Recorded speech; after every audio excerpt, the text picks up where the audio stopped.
Hi friends, నేను మీ doctor జంగం Vishwanath, psychology మరియు PIE ఫ్యాకల్టీని, అంతేకాక మీకు ఇష్టమైన శ్రీ విద్యా పబ్లికేషన్ పుస్తక రచయితని. మీకు తెలుసు, ఈ మధ్యకాలంలో ప్రతి పరీక్షలో అంటే డిప్యూటీడీఓ మొదలుకొని హెచ్డబ్ల్యూఓ మరియు ఏపీ టెట్, తర్వాత ఏపీడిఎస్సి, తెలంగాణ డిఎస్సిలో ట్రెండింగ్ టాపిక్స్ ఏమైనా ఉన్నాయంటే ఫిలాసఫర్స్, అంటే మొత్తం కూడా ఇండియన్ నాలెడ్జ్ సిస్టమ్ ఎన్ఈపి 2020 వచ్చిన తర్వాత మన పురాతన విద్యా వ్యవస్థకు మన విద్యావేత్తలు చెప్పినటువంటి ఫిలాసఫీ గురించి చాలా ప్రాధాన్యత వచ్చింది.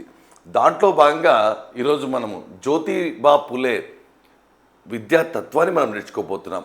అతడు పుట్టుపూర్వోత్తరాలు, అతని యొక్క విద్యాతత్వం, అతను విద్యకు చేసిన సేవలు, అతను చేసిన ఉద్యమాలను మనం సింపుల్గా నేర్చుకోబోతున్నాం. దీంట్లో భాగంగా మీరు బాగా గుర్తుపెట్టుకోవాల్సిన అంశం ఏంటంటే, ఒక కోడ్ గుర్తుపెట్టుకోవాలి. ఎందుకంటే పరీక్షల యొక్క తత్వం మారింది. జతపరచుము అంటాడు, లేదా సరికానిది అంటాడు, సరైనది అంటాడు. కాబట్టి తత్వవేత్త పేరును గుర్తుపెట్టుకొని తద్వారా పూర్తి సమాచారాన్ని మనం గుర్తుపెట్టుకోవాలి. లేదంటే ఇప్పుడు గుర్తుంది అనుకుంటాం, కానీ ఎగ్జామ్లో చాలామంది తత్వవేత్తలు వచ్చినప్పుడు చాలా కన్ఫ్యూజ్ అయ్యే ప్రమాదం ఉంటుంది. మొదటగా చూడండి, జ్యోతిబా పూలే ఇక్కడ ఉండడం జరిగింది. పూలే అనే పదం ఎందుకు రావడం జరిగిందంటే మీ అందరికీ కూడా తెలుసు, వాళ్ళు పూల వ్యాపారం చేసేవారు కాబట్టి. ఇక్కడ చూడండి, ఫుల్ నేమ్ వచ్చేసి ఇక్కడ జ్యోతిరావు గోవిందరావు పూలే. బాగా గుర్తుపెట్టుకోవాలి. ఇక్కడ జ్యోతిబా పూలే ఫుల్ నేమ్ వచ్చేసి జ్యోతిరావు గోవిందరావు పూలే. చూడండి, ఏప్రిల్ 11, 1827. ఏప్రిల్ 11, 1827. ఇతడే మీకు తెలుసు హంటర్ కమిషన్కు విద్యాకు చట్టానికి సంబంధించి నివేదిక ఇచ్చినటువంటి వ్యక్తి. బాగా గుర్తుపెట్టుకోవాలి. ఇతడు ఎక్కడ పుట్టాడంటే మహారాష్ట్రలోని పూణే దగ్గరలో కల సతారా జిల్లాలోని ఖాన్వాడి గ్రామంలో పుట్టడం జరిగింది. మహారాష్ట్రలోని పూణే దగ్గర కదా, ఏ జిల్లా? సతారా జిల్లాలో ఖాన్వాడి గ్రామం దగ్గర పుట్టడం జరిగింది. బాగా గుర్తుపెట్టుకోవాలి. అక్కడి నుండే అతను ఉద్యమాలు ప్రారంభించి ప్రపంచవ్యాప్తంగా ఫేమస్ అయినటువంటి వ్యక్తి. మరి మీకు తెలుసు పూలే అని ఎందుకు రావడం జరిగిందంటే, వాళ్ళు పూల వ్యాపారం చేసేవారు కాబట్టి పూలే అని రావడం జరిగింది. మరి దీంట్లో భాగంగా ఇక్కడ తండ్రి గోవిందరావు కాబట్టి ఇక్కడ తన పేరు గోవిందరావు పూలేగా మారడం జరిగింది. తల్లి పేరు వచ్చేసి చిమ్నాబాయి. కానీ ఆ చిమ్నాబాయి ఇతడు 9 సంవత్సరాల వయసులో ఉన్నప్పుడే చనిపోవడం జరిగింది, మన జ్యోతిబా పూలే. రైట్. మరి సొంత గ్రామం వచ్చేసి ఇక్కడ పుట్టింది ఖాన్వాడి గ్రామం అయినప్పటికీ కూడా సొంత గ్రామం వచ్చేసి గొన్హే. బాగా గుర్తుపెట్టుకోవాలి. సతారా జిల్లాలోని గొన్హే ప్రాంతం, ఇది కాటవ్ అనే తాలూకాలో ఉంది. అయితే మరీ ముఖ్యంగా గుర్తుపెట్టుకోవాలి, ఇక్కడ ఎందుకు సొంత గ్రామము, మరి పుట్టి పెరిగింది మన ఎవరంటే జ్యోతిబా పూలే అనేటువంటి వ్యక్తి ఇక్కడ. కాకపోతే తన తాత ఏం చేసేవాడంటే గ్రామ సేవకుడిగా ఉండేవాడు. ఇక్కడ కాటవ్ తాలూకాలో. అయితే తర్వాత అక్కడ నుంచి పూణేకు దగ్గర గల ఖాన్వాడి గ్రామంలో స్థిరపడడంతో ఇక్కడ మన జ్యోతిబా పూలే అక్కడ పుట్టడం జరిగింది. సొంత ఊరు ఇది వాళ్ళది, తాతగారు సొంత గ్రామం ఇది. కానీ అతను పుట్టింది అక్కడ, ఎందుకంటే తాత పేరు గల ఊరు ఇది, గుర్తుపెట్టుకోండి. మరి 1847లో మాధ్యమిక విద్య ఆంగ్ల మాధ్యమంలో పూర్తి చేశాడు. ఇదేంటంటే మీ బాబు బాగా తెలివైన ఉన్నాడు అని ఒక క్రైస్తవ అధికారి తన తండ్రికి చెప్పడంతో అతడు ఈ యొక్క ఆంగ్ల విద్యను పూర్తి చేయడం జరిగింది. మిషనరీ స్కూల్లో చదవడం జరిగింది. అయితే 13వ ఏటనే, అంటే చిన్న వయసులోనే, అప్పట్లో బాల్య వివాహాలు బాగా జరిగాయి కాబట్టి అతడు మ్యారేజ్ చేసుకున్నాడు. ఆమె భార్య పేరు మీకు తెలుసు సావిత్రిబాయి పూలే. ఆమెనే మొట్టమొదటి మహిళా ఉపాధ్యాయులుగా గమనిస్తాం. ఇక్కడ మీరు గుర్తుపెట్టుకోవాల్సింది ఏంటంటే, ఇక్కడ పూలేనే గుర్తుపెట్టుకోండి. పూలే ఖాన్వాడి అంటాం. ఖాన్ అంటే చెవులో పూలు. మొత్తం కూడా చూడండి, మీరు ఏదైనా సరే ఈ పూలే అనే పదాన్ని కనుక లింక్ చేసుకుంటే చాలా ఈజీగా ఉంటుంది. ఎవరి పేరుతో లింక్ పెట్టుకోకూడదు. మరి విద్యార్థి దశలోనే ఇతడు మన జ్యోతిబా పూలే ఇంగ్లీష్ బాగా రావడంతో, మిషనరీ స్కూల్లో చదవడంతో, క్రైస్తవ స్కూల్లో చదవడంతో అతడు శివాజీ మరియు జార్జ్ వాషింగ్టన్ జీవిత చరిత్ర చదివాడు. బాగా గుర్తుపెట్టుకోండి, వీర శివాజీ జార్జ్ వాషింగ్టన్ యొక్క జీవిత చరిత్రలు చదివి ఇన్స్పైర్ అయ్యాడు. తర్వాత వచ్చేసి ఇక్కడ ఇతని బాగా ప్రభావితం చేసిన గ్రంథం ఏంటంటే ద రైట్స్ ఆఫ్ మ్యాన్, మనిషి యొక్క హక్కులు అనే గ్రంథం చాలా ప్రభావితం చేసింది. మరి ఈ గ్రంథాన్ని రాసిన వ్యక్తి ఎవరు అంటే థామస్ పియేనో. థామస్ పియేనే గుర్తుపెట్టుకోవాలి. థామస్ పియేనే రాసిన గ్రంథమైనటువంటి ద రైట్స్ ఆఫ్ మ్యాన్ ఇతను చాలా ప్రభావితం చేసింది. మరి ఎగ్జామ్లో జ్యోతిబా పూలేను ప్రభావితం చేసిన గ్రంథం ఏది అని అడగొచ్చు.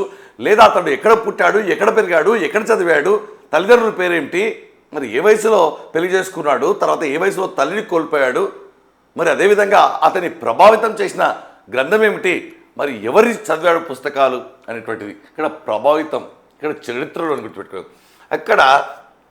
ఇక్కడ మేజర్గా ఇతడు నిమ్న వర్గాల కోసం, భ్రూణ హత్యల కోసం, స్త్రీల కోసం, ఆడపిల్లల చదువు కోసం, అంటరానితనం వీటన్నిటికీ వ్యతిరేకంగా పోరాడినటువంటి వ్యక్తి మన సంఘ సంస్కర్త జ్యోతిబా పూలే. ఇక్కడ చూస్తే సాంఘిక దురాచారాలను అడ్డుకోవాలంటే మహిళలు నిమ్న వర్గాల సాధికారత ఒక్కటే మార్గమని నమ్మిన వ్యక్తి. సాధికారత అంటే మీకు తెలుసు, ఎంపవర్మెంట్, తమ కాళ్ళపైన తాము నిలబడడం, నిమ్న వర్గాలు, అట్టడుగు వర్గాలు, రైట్. మరి చూడండి ఇక్కడ 1848లో తన బ్రాహ్మణ మిత్రుడు వివాహ వేదిక వెళ్ళాడు. కొన్ని పుస్తకాలు తప్పుగా పడింది. 1848లో తన మిత్రుడు మ్యారేజ్కి వెళ్ళినప్పుడు ఆ మిత్రుడి యొక్క తల్లిదండ్రులు చేత అవమానాలకు గురయ్యాడు. ఎందుకంటే పెద్ద కులం చిన్న కులం అనేటువంటిది. ఇతడు బీసీ అని మీకు తెలుసు, ఎందుకంటే బీసీ గురుకులాలకు మహాత్మా జ్యోతిబా పూలే అని పెట్టడం జరిగింది. అయినప్పటికీ పెద్ద కులం చిన్న కులం అనే కుల అంతరాలు ఉండేవి అప్పట్లో. కాబట్టి ఆ సంఘటన ఇతన్ని బాగా కదిలించింది. చూడండి 1848 ఏ సంఘటన కదిలించింది అంటే బాగా గుర్తుపెట్టి తన బ్రాహ్మణ మిత్రుడు వివాహానికి కుటుంబీకుల ద్వారా వెళ్ళి అంటే తల్లిదండ్రుల ద్వారా వివక్షకు గురయ్యాడు. అయితే చివరికి ఇతడే బ్రాహ్మణుడికి పుట్టినటువంటి ఒక అబ్బాయిని దత్తత కూడా తీసుకోవడం జరిగింది. ఇక్కడ చూడండి, ఇక్కడ కుల వివక్షకు గురయ్యాడు మన జ్యోతిబా పూలే. తర్వాత కుల వివక్షకు ఎదురుగా పోరాటం చేశాడు. అందుకే డాక్టర్ అంబేద్కర్ చూడండి తన గురువుగా పేర్కొన్నాడు. అంబేద్కర్ ఎవరి గురువుగా పేర్కొన్నాడు అంటే మన జ్యోతిబా పూలేను. మన జ్యోతిబా పూలే చదివినటువంటి చరిత్రలు ఎవరి జీవిత చరిత్రలు అంటే జార్జ్ వాషింగ్టన్ మరి శివాజీ. అతడు ప్రభావితమైనటువంటి గ్రంథం ఏమిటంటే మీకు తెలుసు the rights of man, George పియేనే. ఈ విధంగా మళ్ళీ బ్యాక్ వెళ్తూ ముందుకెళ్తూ ఉంటే ఈజీగా అర్థమవుతుంది. ఇక్కడ జ్యోతిబా పూలేను గురువుగా భావించినటువంటి వ్యక్తి డాక్టర్ అంబేద్కర్. చూడండి బాగా గుర్తుపెట్టు. ఆడపిల్లల కోసం 1848లో బిడేవాడ, పూణేలో ఒక పాఠశాల ప్రారంభించాడు. బిడేవాడ మరియు పూణేలో పాఠశాల స్థాపించినప్పుడు నిధుల లేమి వల్ల ఆ పాఠశాలను కొనసాగించలేకపోయాడు.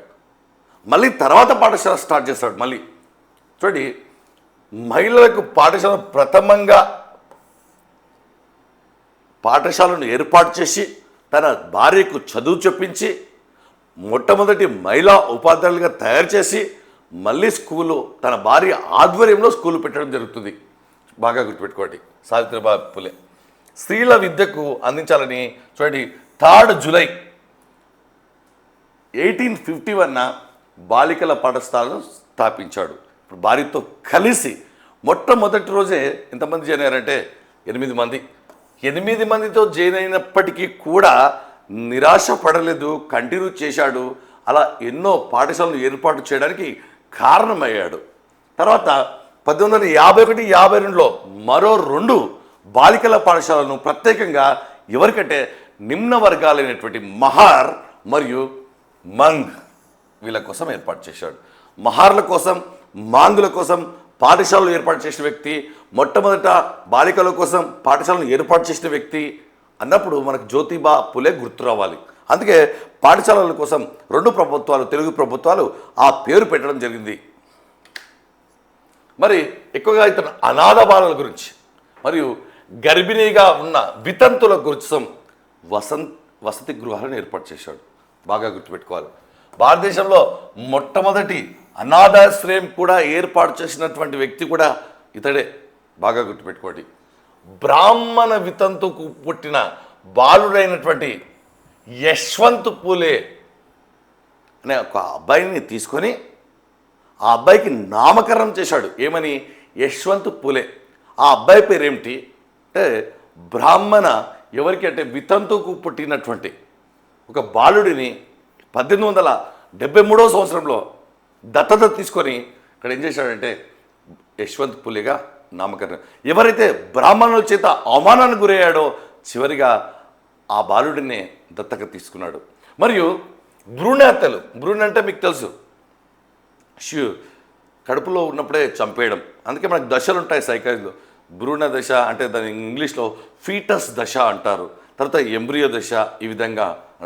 సో ఇది ఫీటసైడ్ భ్రూణ హత్యలను నివారించడానికి పుట్టిన పిల్లల పాలన కోసం ఒక ఆశ్రమాన్ని ప్రారంభించాడు. అప్పట్లో ఆడపిల్ల అనే ఫిమేల్ భ్రూణ హత్యలు ఎక్కువ జరిగేవి అప్పట్లో, ఆడపిల్ల అంటే.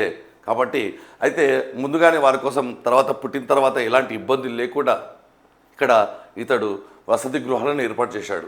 ఇక్కడ ఛాందసులు, మీకు ఛాందసులు అంటే మత పిచ్చి కలవారు, ఫుల్ ఆఫ్ ఆర్థోడాక్స్ సాంప్రదాయాలు కలిగినటువంటి వారు, మత పిచ్చి, వారిని బాగా తీవ్రంగా ఖండించాడు. ఆర్థోడాక్స్ ట్రెడిషనలిస్ట్ అంటారు ఇంగ్లీష్లో, తీవ్రంగా ఖండించాడు వారి. ఎందుకంటే వాళ్ళ ఆలోచన వల్ల సమాజం వెనుకబడిపోతుంది, కుల మత వర్గాలు ఏర్పడుతున్నాయనే ఉద్దేశంతో ఛాందసవాదులను వ్యతిరేకించిన వ్యక్తి అప్పట్లోనే మన జ్యోతిబా పూలే. మరి నిమ్న వర్గాలకు అనగదొక్కడానికే ఈ ఆచారాలు రూపొందించారు మీరు. అంటే ఉన్నత వర్గాల కోసం ఆచారాలు, మిగతా వారంతా మీరు నిమ్న వర్గాలు కాబట్టి మీకు ఆచారాలు లేవు, మీకు మా కిందనే ఉండాలి అనేటువంటి ఇవన్నీ ఆచారాలు సాంప్రదాయాలు మీరు నిమ్న వర్గాలను అనగదొక్కడానికి రూపొందించారని ఖండించిన వ్యక్తి జ్యోతిబా పూలే. మరి ఇతడు మీకు తెలుసు సత్యశోధక సమాజాన్ని ప్రారంభించాడు. సత్యశోధక సమాజాన్ని ఎవరు ప్రారంభించారంటే ఒక స్టేజ్కి వెళ్ళిన తర్వాత చాలామంది తత్వవేత్తల గురించి మీరు చదివిన తర్వాత సత్యశోధక సమాజాన్ని ఎవరు ప్రారంభించారు అంటే మనం మర్చిపోయే పరిస్థితి ఉంది. కాబట్టి పూలే అనే కోడ్తో గుర్తుపెట్టుకోండి, ఈజీగా గుర్తుంటుంది ఎలా అనేది మనం మాట్లాడుకోవడం. సెప్టెంబర్ 24, 1873లో జ్యోతిబా పూలే అసలు సత్యాలు ఏమిటి, నిజమైన సత్యం ఏమిటి అవి తెలుసుకోవడానికి ఈ యొక్క సత్యశోధక సమాజాన్ని, దానికి ఆయన చూడండి ఒకసారి మొట్టమొదటి అధ్యక్షుడిగా ఉన్నాడు, కోశాధికారిగా అంటే ట్రెజర్గా కూడా ఉన్నాడు. మరి అదేవిధంగా ఈ యొక్క మేజర్ కాన్సెప్ట్ ఏంటంటే అసలు సత్యాలు తెలుసుకోవడం అంటే దీని యొక్క కాన్సెప్ట్ ఏంటి, సత్యశోధన సమాజం ఏర్పాటు కావడానికి ముఖ్య ఉద్దేశం అంటే కుల వివక్ష మరియు శూద్రులపై జరిగే అత్యాచారాలను ఆపడం లక్ష్యం. బాగా గుర్తుపెట్టుకోండి, కుల వివక్ష శూద్రులపై జరిగే అత్యాచారాలను ఆపడం దీని యొక్క లక్ష్యం. శూద్రులు అంటే మీకు తెలుసు వర్గాలు, 4 వర్గాలు అప్పట్లో ఉండేవి ఎక్కువగా, ఆ దాంట్లో ఒక వర్గం శూద్రులు. దాన్ని ఇది యొక్క ఆపడం లక్ష్యంగా ఈ యొక్క సత్యశోధ, దానికే మొదట ఆయన అధ్యక్షుడిగా ఉన్నాడు, ట్రెజరర్ అంటే కోశాధికారిగా ఉండడం జరిగింది. ఎప్పుడు ప్రారంభించాడు 1873. ఇక్కడ తన రచనలు తీసుకుంటే రచనలు చాలా రచనలు ఉంటాయి కాబట్టి చూడండి ఒకసారి. తృతీయ రత్న బాగా తృతీయ అంటే 3వ, రైట్, తృతీయ రత్న క్లియర్. బ్రాహ్మణాం చే కసబ్ రైట్. గులాంగిరి మీకు ముందే చెప్పాను, పూలు అనే కోడ్ పెట్టుకోండి, ఈజీగా అన్నిటికీ అదే వర్కౌట్ అవుతుంది. గులాంగిరి అంటే గులాబ్ పువ్వు అంతే, సింపుల్. సేత్కారాచ అసూడ్, కొన్ని పుస్తకాల్లో అసూద్ ఉంది కాబట్టి నేను 2 ఇవ్వడం జరిగింది మీరు కన్ఫ్యూజ్ కాకుండా. సేత్కారాచ అసూడ్ ఒక పుస్తకం, మరియు సత్సార్ వాల్యూమ్ 1, సత్సార్ వాల్యూమ్ 2, ఇషారా, సార్వజనిక్ సత్యధర్మ పుస్తక్, సార్వజనిక్ సత్యధర్మ పుస్తక్. సత్యశోధక్ సమాజ్లో కొంచెం ఆల్రెడీ సగం కవర్ అయిపోయింది కాబట్టి వాల్యూమ్ 1 వాల్యూమ్ 2 ఉన్నాయి చూడండి. మరియు సత్సార్ అంటే సింపుల్గా సత్కారం చేసినప్పుడు పూలు ఉంటాయి, ఈ విధంగా గుర్తుపెట్టుకోవాలి ప్రతిదీ ఆ విధంగా. వీరి రచనలో ప్రపంచాన్ని మొత్తాన్ని ఒక కుటుంబంగా చూశాడు. ప్రపంచమంతా ఒకే కుటుంబం, కులాలు మతాలు ధనిక పేద లేవు. మరియు ప్రతి వ్యక్తికి సామాజిక మేధోపరమైన కలిగించి మౌలిక మానవ హక్కులు పరీక్షించే ప్రదేశంగా పరిణామం చెందాలి మన ప్రపంచం అని అనుకున్నటువంటి మానవతావాది. ప్రపంచమంతా ఒకటే కుటుంబం, ప్రతి ఒక్క వ్యక్తికి మనం ఏం కల్పించాలి, మేధోపరమైన వైఖరులు కల్పించి మరియు మౌలిక మానవ హక్కులు పరీక్షించే ప్రతి ఒక్క హక్కు పరీక్షించే ప్రదేశంగా ఈ యొక్క భారతవాదిని భావించాలని చెప్పాడు. మరియు ఇక్కడ చూడండి, ఇక్కడ రావ్ బహదూర్ విఠల్ రావ్ కృష్ణాజీ వందేకర్ బాగా గుర్తుపెట్టుకోండి. రావు బహదూర్ విఠల్ రావు కృష్ణాజీ వందేకర్. అతడు ముంబైకి చెందిన వ్యక్తి. అయితే అతడు ఏం చేశాడంటే ఇతడికి మహాత్మా అనే బిరుదు ఇచ్చాడు. మహాత్మా అనే బిరుదు జ్యోతిబా పూలేకు ఎవరిచ్చారు అంటే చూడండి ఒకసారి, రావు బహదూర్ విఠల్ రావు కృష్ణాజీ వందేకర్ అనే వ్యక్తి బొంబాయికి చెందిన ఇతడు ఒక సంఘ సంస్కర్త. మరియు మహారాష్ట్రలో ఇతను ఏమని పిలిచేవారు, మహారాష్ట్రలో ఇతను ఏమని పిలిచారంటే ఇక్కడ చూడండి, మార్టిన్ లూథర్ కింగ్గా పిలిచేవారు. ఎవరిని మార్టిన్ లూథర్ కింగ్గా పిలిచేవారు? మహారాష్ట్రలో. ఇండియన్ లూథర్ కింగ్ కాదు, కేవలం మహారాష్ట్రలో మార్టిన్ లూథర్ కింగ్ ఎవరంటే మన జ్యోతిబా పూలే గారు. బ్రిటిష్ నిధులు వాళ్ళు ఎక్కువగా ఎవరు ఖర్చు పెడుతున్నారంటే తక్కువ సంఖ్యలో ఉన్న ఉన్నత శ్రేణి వారికి విద్యారంజనగా పెడుతున్నారు.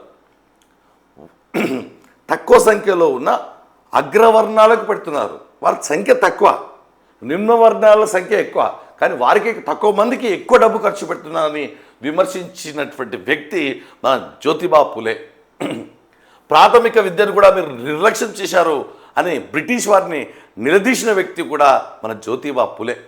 మరి 1882లో హంటర్ కమిషన్ అనుసరించిన విద్యా భావనలపై ఉపన్యసించాడు. 1882లో మీకు తెలుసు హంటర్ కమిషన్ ఏర్పాటైంది. ఆ హంటర్ కమిషన్ యొక్క లోపాలను ఉపన్యసించినటువంటి వ్యక్తి ఇతడు. ఆ కమిషన్ ఏర్పాటుకు సంబంధించి ఉపన్యాసం ఇచ్చినటువంటి వ్యక్తి ఎవరంటే ఇది. అతడే వీరికి ఏమని అంటే మాకు కూడా ఖచ్చితంగా ఉచితంగా విద్యను అందించాలి అని చెప్పినటువంటి వ్యక్తి. మరి ఇతడు చనిపోవడం ఎప్పుడు జరిగింది? నవంబర్ 28, 1890. ఇప్పటివరకు మీరు మర్చిపోయి ఉంటారు ఎప్పుడు జన్మించాడో. కాబట్టి ఖచ్చితంగా బ్యాక్ వెళ్ళి ముందుకు రావాలి. ఇక్కడ చూస్తే 1890 నవంబర్ 28. ఇప్పుడు జననం చూస్తే 1827 ఏప్రిల్ 11, 27. ఇక్కడ చూస్తే మనకు 90లో రైట్. ఇక్కడ ఉద్యమాలు తెలుసు మీకు ఎంత కూడా, సాంఘిక అసమానతలు, కులం, మతమంతా ఒకటే, దేవుడు నిర్మిక్ అంటాడు. నెక్స్ట్ నిర్మిక్ రైట్. చూడండి, దళితుల కోసం ఉద్యమం. ఇతడు బీసీ అయినప్పుడు కూడా అసమానతలకు వ్యతిరేకంగా ఉద్యమం, స్త్రీ విద్య కోసం ఉద్యమం, రైతు కోసం కూడా ఉద్యమం. చూడండి, రైతు అనే పదాన్ని మనం విస్మరించే అవకాశం ఉంటుంది. మరియు అంధవిశ్వాసాలకు వ్యతిరేకంగా, అంటే మూఢనమ్మకాలకు వ్యతిరేకంగా ఈయన ఉద్యమం చేపట్టాడు. ఇక్కడ చూడండి ఒకసారి, నిమ్న వర్గాల ప్రజలు గౌరవంగా సంబోధించడానికి దళిత అనే మరాఠీ పదాన్ని మొట్టమొదటిసారిగా ఉపయోగించిన వ్యక్తి ఎవరయ్యా అంటే మన జ్యోతిబా పూలే. బాగా గుర్తుపెట్టుకోండి, దళిత అనే పదాన్ని నిమ్న వర్గాల వారికి గౌరవంగా సంబోధించడానికి ఈ యొక్క పదాన్ని ఉపయోగించిన వ్యక్తి ఎవరంటే జ్యోతిబా పూలే అని గుర్తుపెట్టుకోండి. అది మరాఠీ పదం. బాగా గుర్తుపెట్టుకోండి, మరాఠీ పదం రైట్.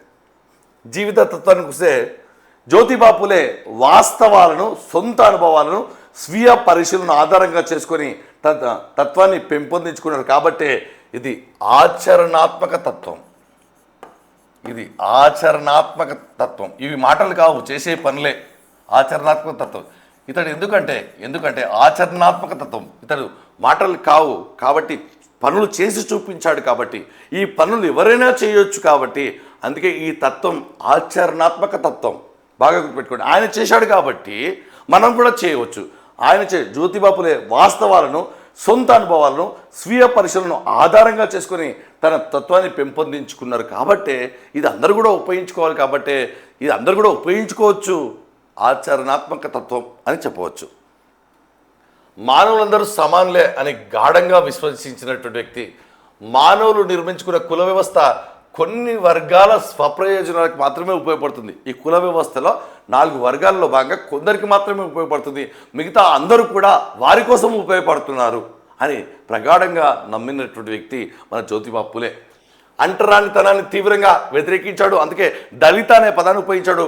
మరాఠీ పదాన్ని, మరి మహాత్మా అనే బిరుదును ఎవరిచ్చారు అని గుర్తు తెచ్చుకోండి. మనిషిని సామాజికంగా, ఆధ్యాత్మికంగా స్వేచ్ఛగా ఎదగనిచ్చేదే మతం అంటే ఒక అడ్డుగోడ కాదు. మనుషులకు తేడాలు తెలియజేసేది కాదు. మనుషులను స్వేచ్ఛగా ఎదగనిచ్చేదే మతం. దేవుడు ఒక్కడే, మానవులంతా ఆయన సంతానం అన్నారు. చూడండి, దేవుడు ఒక్కడే, అందరం ఆయన సంతానం. ఇంతకుముందు ప్రపంచం అంతా ఒక కుటుంబం అన్నాడు. చూడండి, ఇక్కడ దేవుడు ఒక్కడే, ప్రపంచం మొత్తం సంతానం అన్నది ఎవరు అన్నప్పుడు చాలా బాగా గుర్తుపెట్టుకోవాలి, జ్యోతిబా పులే. అందుకే చూడండి, ఇక్కడ దేవుడు దేవుడే నిర్మిక్ అంటే మొత్తం నిర్మించిన అతన్నే, సృష్టించినంతే. ఎందుకంటే దేవుడు ఒక్కడే అని నమ్ముతాడు. వందల మంది దేవుడు ఉన్నాడు, ఒక్కడే దేవుడు ఉంటాడు నమ్ముతాడు. దేవుడు నిర్మిక్, విశ్వాన్ని నిర్మించిన వాడుగా పూలే విశ్వస్తాడు. దేవుడిని నిర్మిక్గా పోల్చిన వ్యక్తి ఎవరు అని. మరి వితంతు వివాహాలను ప్రోత్సహించాడు, మానవుల మధ్య యూనిటీ ఉండాలన్నాడు, జాతీయ అభివృద్ధి కోసం కృషి చేశాడు, మరియు ఏకదైవవాదాన్ని మోనోథిజం దేవుడు ఒక్కడే అంటే దాన్ని మోనోథిజం అంటారు. ఏకదైవవాదాన్ని ప్రతిపాదించిన వ్యక్తి, తెలియజెప్పిన వ్యక్తి అన్నప్పుడు జ్యోతిబా పులే.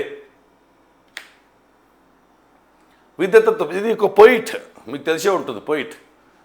ఇది మరాఠీ కవిత.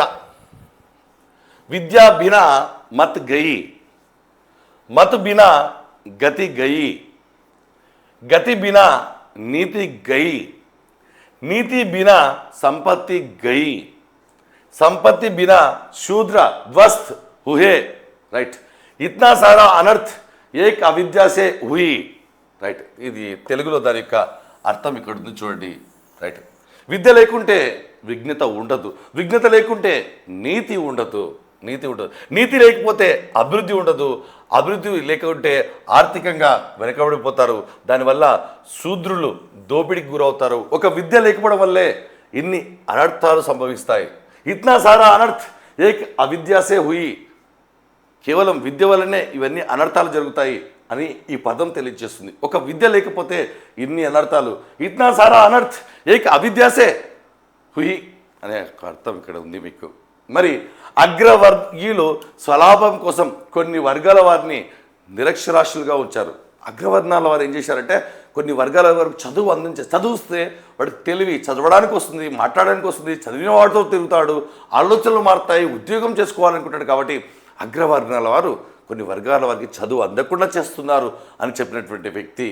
విద్య ద్వారానే ఈ దోపిడీని అరికట్టవచ్చు. విద్య అనేది సర్వమూలం, సాధికారత లక్ష్యం. మరి మానవులందరూ సమానమే కాబట్టి విద్యకు కూడా అందరికీ సమానంగా అందాలి. మరియు అందరికీ విద్య, సార్వత్రిక విద్య అనేది ఇతని యొక్క నానుడి. సార్వత్రిక విద్య అంటే అందరికీ అందుబాటులో ఉండే విద్య, అందరికీ విద్య, సార్వత్రిక విద్య అనేది ఇతని యొక్క నానుడి. ఎందుకంటే మనుషులంతా సమానం కాబట్టి అందరు మనుషులకు చదువు. ఎందుకంటే దేవుడు ప్రపంచాన్ని నిర్మించాడు. ఏకదేవుడు అంటే ఒకే దేవుడు ఉంటాడు. మోనోథిజం ప్రాథమిక విద్యకు అత్యంత ప్రాముఖ్యత ఇచ్చింది. ఎందుకంటే బేస్, పునాది, రూటు బాగుంటేనే ఫ్రూట్ బాగుంటుంది అని నమ్మిన వ్యక్తి. మరియు ఆచరణాత్మక జ్ఞానం పుస్తక జ్ఞానం కంటే గొప్పది. ఇంతకుముందే మనం మాట్లాడాం, ఇతని యొక్క తత్వం ఆచరణాత్మక తత్వం. కాబట్టి పుస్తక జ్ఞానం కంటే చేసి నేర్చుకోవడం, చేయడం వల్ల బాగా గుర్తుంటుంది, అది ఇంపార్టెంట్ అని దాని యొక్క అర్థం. మరియు జ్ఞానంతో పాటు విలువలకు సంబంధించిన విద్యా ప్రణాళిక ఉండాలి పుస్తకాల్లో అని చెప్పిన వ్యక్తి. అవసరం ఉన్న వారికి, ప్రతిభావంతులకు ప్రభుత్వం స్కాలర్షిప్, బహుమతుల ద్వారా ప్రోత్సహించాలి. స్కాలర్షిప్లు ఇవ్వాలి అవసరం ఉన్న వారికి. మరి ప్రతిభ ఉంటే మరి ప్రోత్సహించాలి కాబట్టి ఖచ్చితంగా వారికి బహుమతులు కూడా ఇవ్వాలని చెప్పాడు. మరి మెకాలే చూపించినటువంటి మీకు అధోముఖ వడపోత సిద్ధాంతం మీకు తెలుసు. మెకాలే అధోముఖ, ముఖ మెక, మెక అధోముఖ వడపోత సిద్ధాంతం అనేది భారతీయ సమాజంలో అధిక శాతం ప్రజలను విద్యకు దూరం చేస్తుంది కాబట్టి దీన్ని తిరస్కరించాలి. మరి జ్యోతిబా పులే దేన్ని తిరస్కరించాడు అంటే మెకాలే యొక్క డౌన్వర్డ్ థియరీ మీకు తెలుసు. అధోముఖ వడపోత సిద్ధాంతం, డౌన్వర్డ్ ఫిల్టరేషన్ థియరీ అంటారు దాన్ని. ఎందుకంటే అధోముఖ వడపోత సిద్ధాంతం ఏంటంటే కొంతమందికి విద్యను అందిస్తే వాళ్ళు మిగతా వాళ్ళకి విద్యను అందిస్తారు అనే ఒక కాన్సెప్ట్ అది మెకాలే ప్రతిపాదించాడు. దాన్ని ఈయన తిరస్కరించినటువంటి వ్యక్తి మన జ్యోతిబా పులే. ఇతని యొక్క విద్యా లక్ష్యాలు తీసుకుంటే జ్ఞానంతో పాటు అవసరమైన విలువలు, స్వేచ్ఛ, సమానత్వం, సౌభ్రాతృత్వం లాంటి శాశ్వత విలువలు సాధించబడాలి. మరి శాశ్వత విలువలు అంటే స్వేచ్ఛ, సమానత్వం, సౌభ్రాతృత్వం అంటే బ్రదర్హుడ్, మొదలగు శాశ్వత విలువలు సాధించాలి. విద్యతో పాటు విలువలు కూడా ఇంపార్టెంట్, విలువలు కూడా శాశ్వత విలువలు, రైట్. ఇతడు జాతీయ అభివృద్ధి, నేషనల్ డెవలప్మెంట్ దాంతోపాటుగా మానవ సౌభ్రాతృత్వం పెంపొందించబడాలి అన్నాడు. బ్రదర్హుడ్ అంటారు దాన్ని. సమానత్వం, ఐక్యత, మానవుల విలువల ఆధారిత నవ సమాజ నిర్మాణం జరిగే విధంగా విద్యను అందించాలి. మొత్తం కూడా కావాలి. మానవతావాదం పెంపొందించబడాలి మరియు సమాజానికి ఉపయోగపడే రీతిలో విద్య ఉండాలి.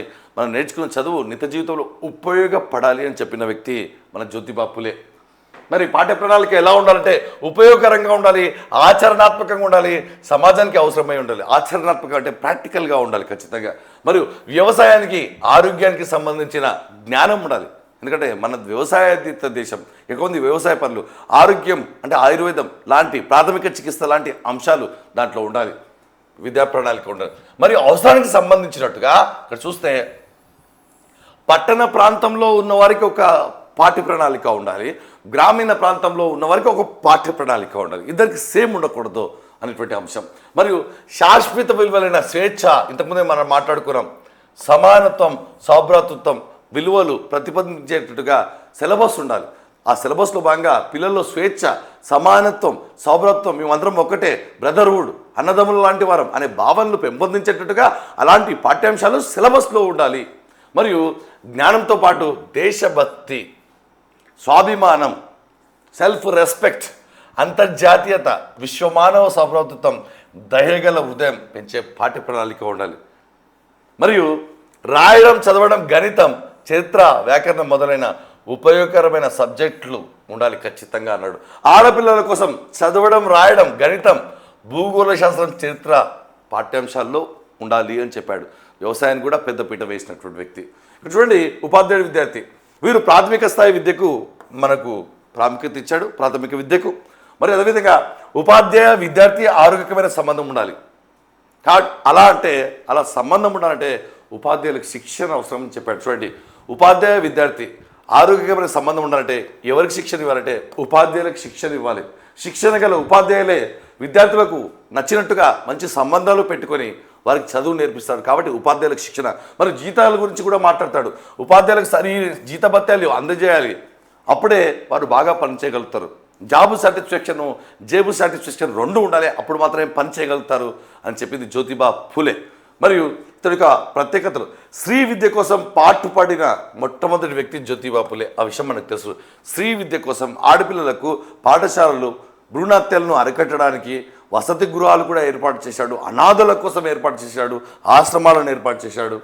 మరియు ఇతను ఏమని పిలుస్తారంటే భారత సాంఘిక ఉద్యమ పితామహుడుగా పిలుస్తారు, లేదా ఆధునిక యుగంలో భారత సామాజిక క్రాంతి పితామహుడుగా. అంటే ఒక్కొక్క పుస్తకంలో ఒకటి ఉంది కాబట్టి మళ్ళీ ఆ రెండు పుస్తకాలు మీరు ఎక్కడ చదువుకుంటారు కాబట్టి రెండు కూడా కంబైన్ చేసి చెప్పడం జరిగింది. చూడండి ఒకసారి, భారత సాంఘిక ఉద్యమ పితామహుడు లేదా ఆధునిక యుగంలో భారత సామాజిక క్రాంతి పితామహుడు. దాన్ని ఇంగ్లీష్లో father of modern Indian social revolution, father of modern Indian social రెవల్యూషన్గా పిలుస్తారు. ఎవరిని అంటే జ్యోతిబా ఫులేని. మరి ఇతని యొక్క మారు పేరు చూసుకుంటే చాలామంది కన్ఫ్యూజ్ అవుతారు. జ్యోతిబా ఫులేనా, మహాత్మా జ్యోతిరావు ఫులేనా, జ్యోతిబా గోవిందరావు ఫులేనా అనేటువంటి, గోవిందరావు ఫులే అనేటువంటి తన తండ్రి పేరు, చిమ్నాబాయి అనేటువంటిది తన తల్లి పేరు. బాగా గుర్తుపెట్టుకోండి. మహాత్మా ఫులే, జ్యోతిరావు ఫులే, జ్యోతిబా ఫులే, జ్యోతిబా, జ్యోతిరావు, మహాత్మా ఫులే. జ్యోతిరావు అంటే గోవిందరావు కాబట్టి. చూడండి, మహర్షి షిండే, డాక్టర్ బిఆర్ అంబేద్కర్, గాడ్గే బాబా సాహు మహారాజు ఇతన్ని చూసి ప్రేరణ పొందారు. చూడండి, ఇతడు ప్రేరణ పొందాడు కాదు, ఇతన్ని చూసి ప్రేరణ పొందారు. చాలామందిని ప్రేరణ పొందేటట్టు చేసిన వ్యక్తి జ్యోతిబా ఫులే. మరి భారత రాజ్యాంగంలో అందరికీ విద్య, మహిళలకు, మైనార్టీలకు, ప్రత్యేక వర్గాలకు నిబంధనలు వీరితత్వం నుండే గ్రహించినవి. ఎందుకంటే అంబేద్కర్ స్వతహాగా ఇతనికి శాశ్వత శిష్యుడు, నాకు ఆయన శాశ్వత గురువు అని చెప్పడం జరిగింది. కాబట్టి చూస్తే బాగా గుర్తుపెట్టుకోవాల్సిన అంశం ఇది. జ్యోతిబా ఫులేకి సంబంధించినటువంటి విద్యాతత్వం ఏ పరీక్షలో మీరు ఏది వచ్చినా సరే ఖచ్చితంగా చేయగలగాలి. ఎందుకంటే చాలా తత్వవేత్తలు పెట్టడం జరిగింది ప్రతి సిలబస్లో. కాబట్టి మీకు అందరు కూడా అర్థమైంది. ఒకసారి మెటీరియల్ చదివి వెంటనే మీరు ఎగ్జామ్ రాస్తే ఖచ్చితంగా సక్సెస్ అవుతారు.